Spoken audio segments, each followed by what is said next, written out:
Hola lectores, ¿cómo están? Bienvenidos a los libros de Setka. Mi nombre es Ceci, por si no lo sabías, ahora ya lo sabes. Y el día de hoy les traigo la reseña de El hombre en busca del sentido de Viktor Frankl. La verdad es que este es un libro que deseaba muchísimo traérselos, reseñárselos. Y bueno, nos vamos a ir a hablar un poquito sobre el autor, este exponente máximo y muy importante dentro del ámbito de la psicología. Y bueno, ¿por qué? Él nace en el seno de una familia judía en 1905, que de hecho esa temática, el ser judío, va a ser algo muy importante dentro de este libro. Y bueno, ahondando un poquito más en, de cierta manera, la vida profesional del autor, tenemos que él fue una de las figuras más destacadas dentro de la psicología al ser el creador de la logoterapia, que es un tipo de psicoterapia que se le ofrece a las personas. Y bueno, más adelante les estaré hablando sobre esto. Él ahondó en el tratamiento de las alteraciones mentales desde el existencialismo y bueno, esta forma de tratar un paciente funcionó y reforzó décadas después una de las corrientes psicológicas más importantes. La corriente psicológica que dentro de la psicología sería la tercera fuerza, como una base. Estoy hablando del humanismo y bueno, aunque la formación que tuvo Frank fue dentro de la psicodinamia y más enfocado hacia el psicoanálisis, después con la teoría y con la logoterapia, pues es considerado dentro de la corriente humanista existencial, ¿sale? Entonces por esto de pronto, para quienes somos psicólogos, estudiamos psicología o están estudiando psicología y de pronto ven que él seguía mucho a Freud, pero de pronto pues ya lo consideran dentro de la cuestión humanista existencial, pues es por esta razón. Bueno, pero voy a continuar.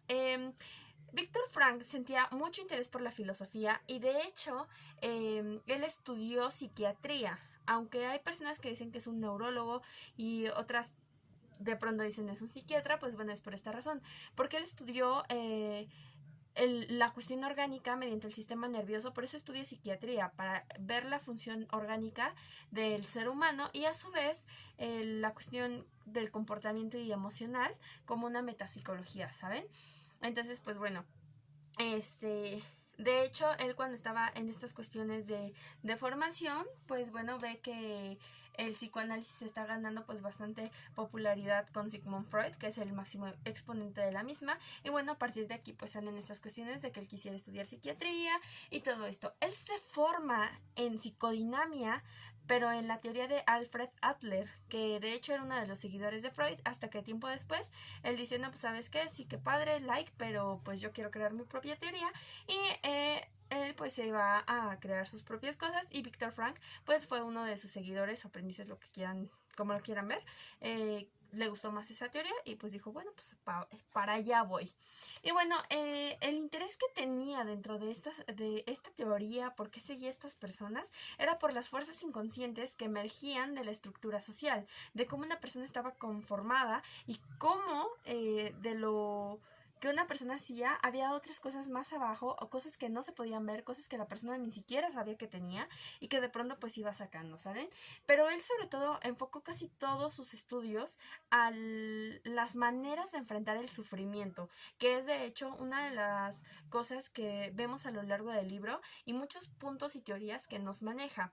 De hecho, dentro del libro podemos descubrir una pequeña crítica hacia el psicoanálisis y no como tal una crítica, sino más bien una opinión diferente de esto. Porque cuando el libro nos habla de los conceptos básicos de la logoterapia que están al final del libro, pues bueno, aquí tenemos que nos habla justo que en el psicoanálisis, pues la persona es la que habla, y la persona es la que mediante el discurso pues va planteando qué es lo que está pasando con ella o lo que cree que está pasando con ella, y pues finalmente el psicólogo, el terapeuta, pues participa como oyente. Sin embargo, en la logoterapia no es así. El psicólogo, el terapeuta, esto es muy importante, el terapeuta es quien habla, quien le dice al paciente lo que no quiere escuchar, y es así como funciona de cierta manera la logoterapia. Evidentemente pues son temas más profundos, hay cosas más profundas de lo que trata la logoterapia, Pero como postulado principal, pues esto es lo que él hace referencia, ¿no? En la logoterapia yo te voy a decir eso que no quieres escuchar y que te causa mucho dolor, y a partir de ello te voy a hacer consciente de lo que te está pasando. Entonces creo que esto fue uno de los puntos muy importantes que se destacan dentro del libro y que para mí era muy importante explicarles. Y antes de continuar con el video y ahondar un poquito más sobre toda esta teoría que él desarrolla a lo largo del mismo, sí quiero decirles que en videos que vayan referentes a psicología y a estos temas, no voy a hablarles de pruebas psicométricas, no voy a ahondar en temas psicoterapéuticos más extensos. En primera, porque creo que para eso necesitaría tener la preparación por lo menos en alguna de estas escuelas. Y sí, estudié psicología y sí, estoy a punto de titularme. Sin embargo, pues esto no quiere decir que yo voy a dar las respuestas mágicas, porque no, eso sería antiético y aparte de eso no va conmigo, y creo que por eso pues cada persona estudia lo que estudia para ser experto en cierta manera, para tener cierta expertise en el tema. Dicho esto, continuamos. Y bueno, al inicio del libro tenemos un prefacio creado por José Benigno Freire, que es un psicólogo, un profesor de psicología de la personalidad dentro de una universidad. Y bueno, pues él en el prefacio nos cuenta un poco sobre todas estas cuestiones que decía Viktor Frankl. De hecho, aquí también nos hace esta cuestión y esta referencia hacia los caminos del psicoanálisis y lo que era la logoterapia en sí. Y pues bueno, nos cuenta un poquito de lo que él estuvo experimentando y de qué trataba su libro y su estudio, que es algo que también vamos viendo a lo largo del libro, ¿no? Que finalmente Viktor Frankl, cuando en 1942, durante la Segunda Guerra Mundial, y para ser exactos, en el Holocausto, se vuelve prisionero, él ya tenía un trabajo acabado sobre precisamente esta cuestión del sufrimiento y cómo enfrentarse a él y cómo una persona puede cambiar para adaptarse, cómo va a cambiar todo, hasta las cuestiones morales en las cuales vivía, para cambiar a una cuestión de supervivencia, que es por eso que les decía al inicio del video que hace ciertas comparaciones con el psicoanálisis y ciertas críticas hacia el psicoanálisis. Y bueno, dentro de este prefacio, José nos invita a ver la comparación entre este señor de la lista de Schilder precisamente, y entre un militar y Schilder. Un militar que finalmente decidió renunciar a todas estas cuestiones emocionales que de pronto podían despertarle pues cierto dolor hacia lo que estaba pasando, y por otro lado Schilder, que al tener ciertas ambiciones también, porque finalmente era un empresario, pues sí se ve como este cambio caritativo hacia las personas que estaban sufriendo y la manera en cierta manera tratar de salvarlos, ¿saben? Entonces eso fue un comparativo bastante impresionante, y si no han visto la película, pues los invito a que lo vean para que sepan un poquito más de a qué me refiero. También, y para que quede, pues si no claro, por lo menos que no tengamos como esta duda, a lo largo del libro, Viktor Frankl y el mismo José del prefacio nos van a contar que los diferentes campos que había no nada más eran de exterminio o como tal de concentración, sino pues también había de trabajos forzados, y también había unos provisionales mientras trasladaban a la gente para que pudieran pues enviarla a cualquiera de estos dos, ¿salen? Entonces, pues bueno, tenemos, y esto sí me voy a apoyar de todos los apuntes que hice a partir de esto, que en los campos provisionales había dos. Uno estaba ubicado en Holanda y era el de Westerbork, y también el de Francia, que era el de Drancy. Pues bueno, teníamos también un campo de trabajos forzados que fueron creados a partir de que Alemania invade Polonia en 1939, y pues bueno, aquí las personas morían por dos razones: por agotamiento y por hambre, porque sabemos que en ese entonces no eran tan lindos los alemanes nazis. Entonces pues bueno, aquí también nos vamos a lo que sería el campo de concentración, y es que había de diferentes tipos, o sea, de detención y trabajo, los de exterminio, y bueno, el más popular de estos, los campos de exterminio, que eran como fábricas de muerte, fue el de Chermo en 1941, el de Belzec, el de Survivor y el de Treblinka. Como tal, Auschwitz, aunque sí es un campo de concentración bastante importante, Se diferencia del de Birkenau, no sé cómo se pronuncia la verdad, pero este campo de Auschwitz es creado en 1940-1942 aproximadamente. Y pues bueno, en él vemos ciertas cosas este, y toda la gente creía que llegar a Auschwitz era para morir, cuando no, en realidad a lo largo del libro nos cuentan que sí eran trasladados a Auschwitz y pues evidentemente ya no salían y podían morir de distintas causas. Podía ser que los metieran a estas cámaras de gases famosas, podía ser que fuera el exterminio total, estaban los hornos, también no hay que olvidarlo, y sigo recomendando que vayan y vean el video que les subí el miércoles, que es el complemento de este video, quiero pensar yo, donde precisamente les hablo de los hornos de Hitler, que es de esta señora Olga Lengel. Y pues bueno, a la referencia que hago hacia esto es que también estaban los hornos donde pues prácticamente llevaban a las personas, y es una de las primeras cosas que vemos dentro de la historia de Viktor Frank. Y pues bueno, tenemos otro campo más de concentración, que fue el de Majdanek, ajá, que fue creado entre 1941 y 1943. Entonces creo que para mí era importante contarles que había más de un campo y que no nada más había como de concentración o de exterminio, sino también había otros en los cuales pues se podía llevar a la gente, porque creo que en automático todos pensamos que en cuanto capturaban a los judíos, pues inmediatamente ya es Auschwitz y es exterminio y es matar y esto, y lamentablemente sí era el asesinato de estas personas, el genocidio de muchas personas, sin embargo, o más bien el genocidio, pero por diferentes causas, ¿sale? Entonces, bueno, ahora sí ya me voy a centrar en lo que es el libro después de estarles hablando de todo esto. El libro se divide en 3 fases. La primera fase es el internamiento en el campo, y Viktor Frank no nada más se detiene a a contarnos lo que él vivía dentro de los campos de concentración, porque él nos va narrando lo que vivía él a su vez, pero también sus compañeros, pero sobre todo se enfocaba en los cambios psicológicos que estaban teniendo las personas. Psicológicos, se centró más en lo psicológico y no en lo físico. ¿Por qué? Lo físico era notable y creo que lo hemos visto a lo largo de de todos los libros que hemos podido leer. Creo que el desgaste físico pues es más que obvio, o tú mismo vas como girándole al hámster, o bueno, no sé, a mí me pasó así. Y dicen, no, pues evidentemente si no hay comida y si la situación en la que viven es precaria, pues obviamente van a tener ciertas repercusiones de salud y ciertas repercusiones a nivel físico. Pero bueno, eh, psicológicamente él nos cuenta durante la primera fase que las personas cuando eran internas, al llegar de hecho, al subirse de hecho desde el tren, pues seguían pensando que tenían una mínima posibilidad de vida, ¿saben? Entonces cuando iban en los trenes, en estos vagones que precisamente los llevaban a alguno de estos campos, y escuchaban que los llevaban a Auschwitz, pues la verdad es que la gente se ponía como loca, se ponía histérica y sabían que probablemente ya no iban a salir.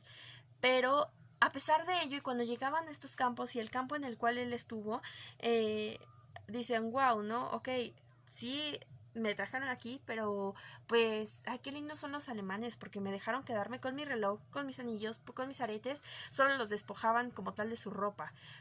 Pero esto no les duraba mucho, o sea, el gusto no les duraba tanto de tener esa esperanza de poder quedarse con sus pertenencias, porque evidentemente pues se las iban a quitar más adelante. Y a pesar de eso, durante esta primera fase podemos ver cómo la esperanza de las personas poco a poco se fue desgastando, y esto nos lleva precisamente a la segunda etapa. Eh, pero bueno, no sin antes decirles que dentro de esta cuestión psicológica que nos maneja Viktor Frank, nos hace esta referencia a que muchas veces pues sí pensaban en el suicidio, ¿no? O sea, obviamente tú veías las bardas alambradas y decías, pues si me aviento ahí pues ya todo termina y listo, like. Pero a pesar de eso pues él nos cuenta a pesar de todo eso pues él seguía viviendo.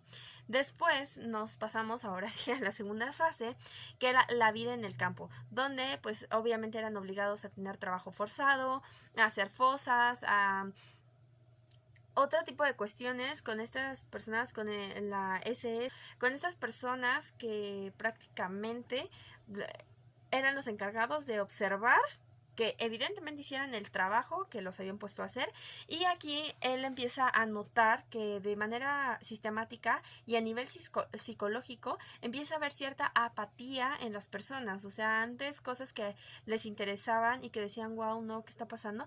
Pues no, evidentemente aquí ya empieza a haber una repercusión mayor, donde ya no les interesa, donde estas ganas de vivir y esta esperanza que antes tenían pues ya no se presenta, y empieza a aparecer la irritabilidad. También nos hablan de muchos otros temas como fueron el vacío emocional, lo que la gente estaba viviendo o más bien ya estaba comenzando a dejar de sentir, la sexualidad, que y nos habla también de dos perfiles psicológicos. El primero está el guardia, cómo podía ser que una persona fuera capaz de pues causarle tanto daño a otro ser humano, ¿no? Pero a pesar de eso, él hace un análisis y empieza a ahondar en estas ondas, y por eso precisamente es que dice, no, pues es lo que está pasando, ¿no? Pero también nos habla de la psicología del prisionero, que es en lo que mayoritariamente está centrado el libro, en cómo un prisionero era capaz de aguantar y qué lo motivaba y qué no lo motivaba y qué pasaba y qué no pasaba. Entonces es un vaivén muy interesante y cómo las emociones van desapareciendo propiamente. Y finalmente pasan a la tercera fase, que fue la cuestión de después de la liberación. Como en las fases anteriores la persona pues ya iba siendo desgastada tanto emocional como físicamente, llegaba un punto en el cual la mejor solución para estas personas era morirse, porque ya no tenían ni la más mínima ilusión de vivir. Y aquí aparece esta cuestión de despersonalización que él hace en el tema, que es la pérdida total del sentido emocional, toda la pérdida de voluntad.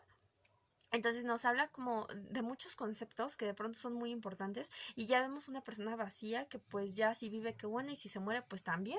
Entonces es lo que principalmente Víctor Frank maneja dentro de su libro. Obviamente pues vamos a conocer la historia de un hombre que al ser un psiquiatra pues pudo ayudar de ciertas maneras, en ciertos momentos pudo salvarse muchas veces por que se causaba esta relación empática con otras personas, con guardias, con otros que de pronto pues decidían salvarlo por esta empatía que él iba generando, y que precisamente de ahí pues va como jalando hilos para poder hacer este perfil de la guardia, y pues también para seguir observando, ¿no? También nos habla un poco de la soledad.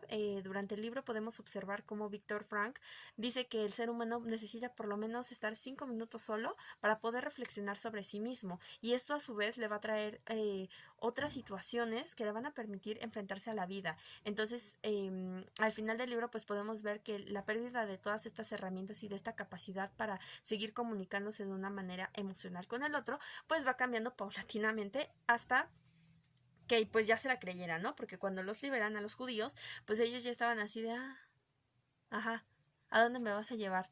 Porque como no les caía el 20 de que ya eran libres, de que ya nadie los iba a lastimar, ni los iba a maltratar, ni los iba a obligar a nada, pues a ellos les costaba trabajo asimilarlo. Entonces creo que esto fue pues algo bastante importante, ¿no? A grandes o a pocos rasgos, esto fue de lo que trató El hombre en búsqueda del sentido de Víctor Frank. Fue un libro, la verdad, bastante interesante. Para mí, que estudié psicología particularmente, me pareció una muy buena... Un muy buen ejemplo, un ejemplo súper claro de lo que de pronto deberíamos de ver o de analizar un poquito más a profundidad, desde la escuela que tú quieras, si eres psicólogo, si estudiaste psicología, si estás estudiando psicología, que por lo menos nosotros aprendamos a verlo desde diferentes perspectivas. Aquí pues él obviamente nos plantea estas cuestiones de la logoterapia y algunos conceptos que de pronto se acomodan un poco más a las situaciones que él vivía. Y no por esto vamos a dejar de verlo desde otras perspectivas, ¿no? ¿Por qué no? Pero para los que no son psicólogos y evidentemente digan, bueno, pues si últimamente yo solo quiero leer el libro, pues también creo que es una buena oportunidad para que sepamos un poco qué pensaban las personas, porque siento que a veces cuando leemos libros sobre Segunda Guerra Mundial, no solamente juzgamos desde afuera y desde lo que vemos, y obviamente no decimos, sentimos lástima hacia las personas, hacia los judíos y las demás personas que fueron víctimas de estos genocidios. Sin embargo, pues también no hacemos la diferencia, como se maneja aquí en el libro, de lo que pasaba con los alemanes, con esas personas que finalmente no dejaban de ser seres humanos y que muchos de ellos no estaban de acuerdo con lo que estaba pasando en ese entonces. Entonces, Y bueno, es por esto que yo los invito a que lean El hombre en búsqueda del sentido. La verdad es que, y ustedes lo saben y creo que ya lo intuían, que tiene 5 de 5 estrellas en Goodreads. La verdad es que es una de mis mejores lecturas de este 2020. Y pues bueno, yo los invito a que lo lean. Y ya me voy a callar porque ya ha sido mucho tiempo. Pero bueno, lectores, como siempre los invito a que me regalen un like si les gustó el video, un no me gusta si no te gustó y me digas por qué no te gustó. A que compartas el video para que más gente pueda seguirnos conociendo, se sigan uniendo y esta familia siga siendo así de grande. Y te recuerdo también que tengo redes sociales. Tengo Instagram, tengo Goodreads y tengo Twitter, donde comparto diferentes cosas. En Instagram sobre todo te invito a que vayas y me sigas. Subo Instagrams TV y ahí van a estar desarrollándose otras reseñas de otros libros y otras temáticas que de pronto te pueden interesar.